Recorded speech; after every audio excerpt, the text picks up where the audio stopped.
This is going to be a quick video. Just wanted to remind you all about using your CMS reference number in all your correspondence. It occurs to me that a lot of times you write to the Child Maintenance Service and your correspondence gets lost. And I think possibly the reason for that is you're not using a 12-digit reference number. So your 12-digit reference number always begins or normally begins with 121. Your reference number is unique to you. So the other person on the case has their own reference number. So you should never give your reference number to anyone other than the Child Maintenance Service. Now, your reference number should be at the top of every letter that you write. I would also suggest you put it at the end of the letter after your name. Whenever you email the Child Maintenance Service, again, I would put the email, the reference number in the body of the email, but I would also put it in the subject heading. So your first digits in the subject heading should be your reference number.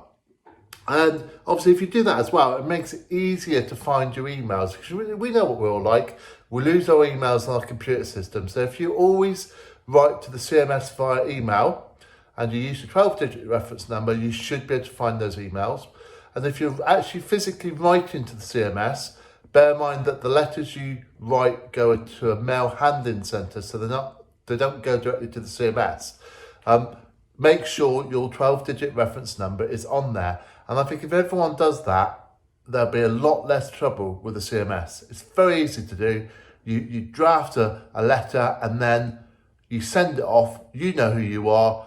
But when it gets to the other end, lo and behold, they have no idea who you are because your reference number's not on there and neither are the names of the children.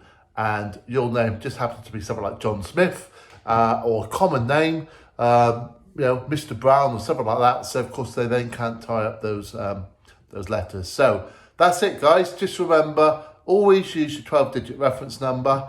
Don't show the reference number or don't to the other party. That reference number is between you and the CMS only, but make sure you quote it every time you speak to the CMS. Thank you.